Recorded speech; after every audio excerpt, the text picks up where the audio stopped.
NCERT Hindi पाठ्य पुस्तक रिमझिम कक्षा 2 पाठ 15।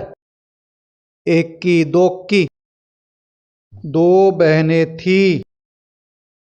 एक का नाम था एक केसवाली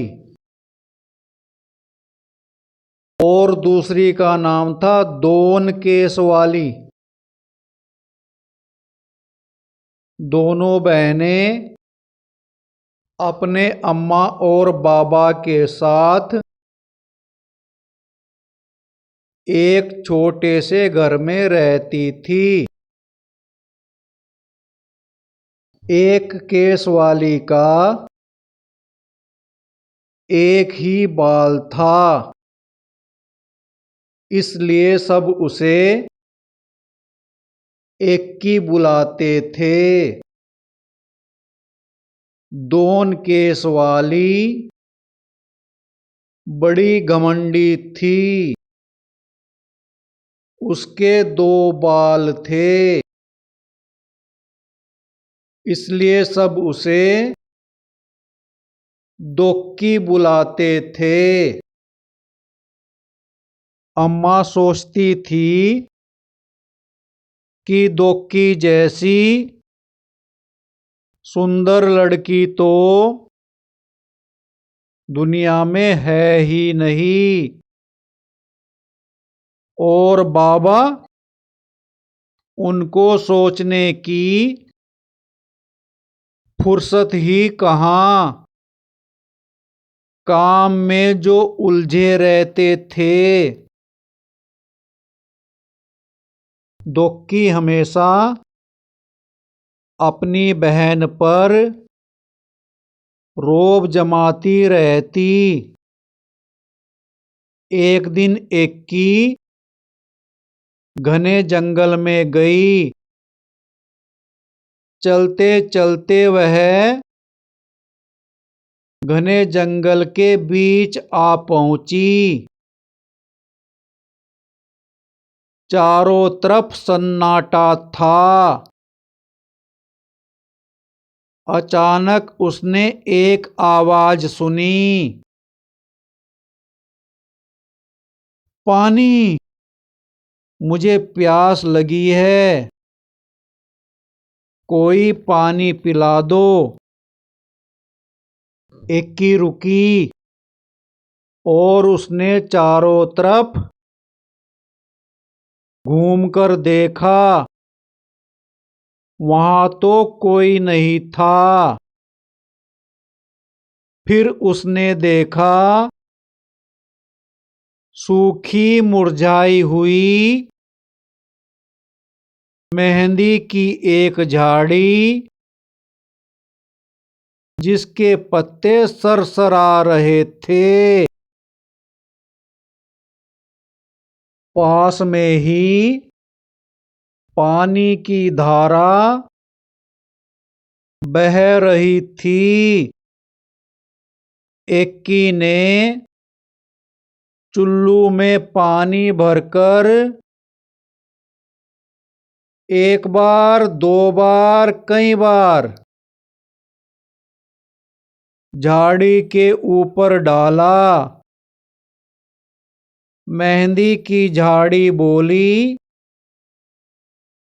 धन्यवाद एक्की, मैं तुम्हारी ये मदद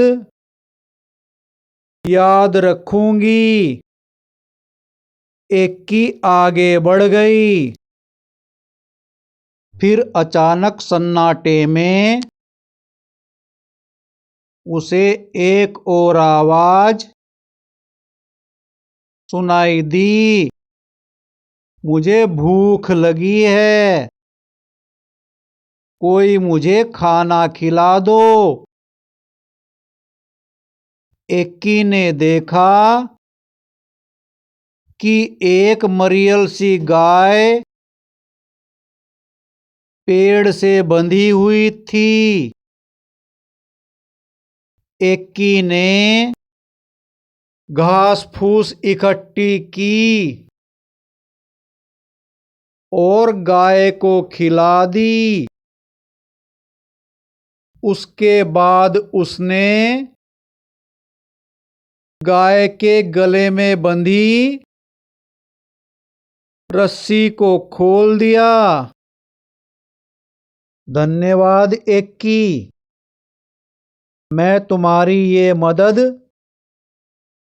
हमेशा याद रखूंगी। गाय ने कहा। एक्की अब चलते चलते थक गई थी। उसे गर्मी भी लग रही थी। उसे समझ नहीं आ रहा था कि अब वह क्या करे, कहाँ जाए। तभी उसे दूर एक झोंपड़ी दिखाई दी। एक्की दौड़कर झोंपड़ी तक गई और आवाज लगाई, कोई है? एक बूढ़ी अम्मा ने दरवाजा खोला। बूढ़ी अम्मा ने कहा, आहा, आ गई मेरी बच्ची। मैं तुम्हारी ही राह देख रही थी। आओ अंदर आ जाओ। एक्की हैरान हो गई और चुपचाप झोंपड़ी में आ गई। झोंपड़ी में आकर उसे बहुत अच्छा लगा। बूढ़ी अम्मा ने कहा,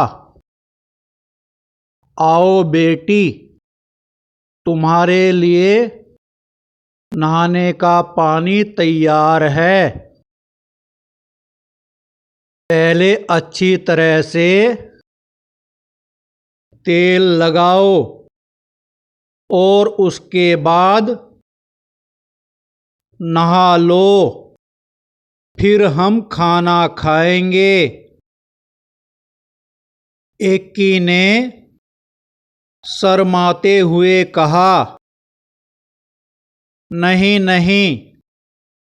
अम्मा ने पुचकार कर कहा, अरे नहीं क्या, जैसा मैं कहती हूँ वैसा करो। एक्की ने बूढ़ी अम्मा की बात मान ली। फिर पता है क्या हुआ? एक्की ने जैसे ही अपने सिर से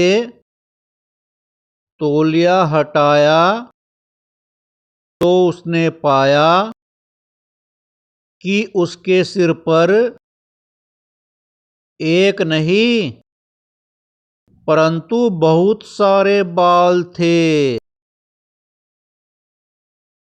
एक्की इतनी खुश हुई कि वह खाना खा ही नहीं सकी। बस बार बार वह बूढ़ी अम्मा का धन्यवाद ही करती रही। बूढ़ी अम्मा ने मुस्कुराते हुए कहा, अब तुम घर जाओ बेटी और हमेशा खुश रहो। एक्की के तो जैसे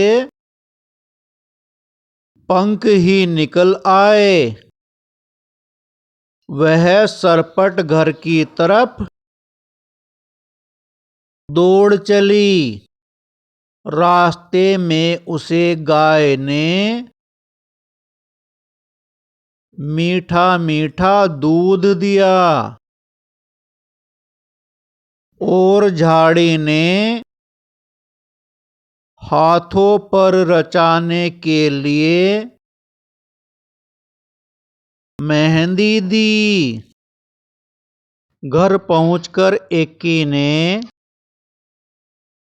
सारी कहानी सुनाई। दोक्की कहानी सुनते ही सीधे जंगल की तरफ भागी। दोक्की इतना तेज भाग रही थी कि न उसने प्यासी झाड़ी और न ही भूखी गाय की पुकार सुनी। वह तो धड़धड़ाती हुई झोंपड़ी में घुस गई और बूढ़ी अम्मा को हुक्म दिया, मेरे लिए नहाने का पानी तैयार करो। हाँ आओ, मैं तुम्हारी ही राह देख रही थी। पानी तैयार है, नहा लो। बूढ़ी अम्मा ने दोक्की से कहा। झटपट नहाने के बाद जैसे ही दोक्की ने तौलिया सिर से हटाया, उसकी तो चीख निकल गई। दोक्की के दो ही बाल थे और वे भी झड़ गए थे। रोते रोते दोक्की घर की तरफ चलने लगी। रास्ते में उसे गाय ने सींग मारा और मेहंदी की झाड़ी ने कांटे चुभो दिए। मगर अब दोक्की अपना सबक सीख चुकी थी। इसके बाद एक्की दोक्की अपने अम्मा बाबा के साथ खुशी खुशी रहने लगी।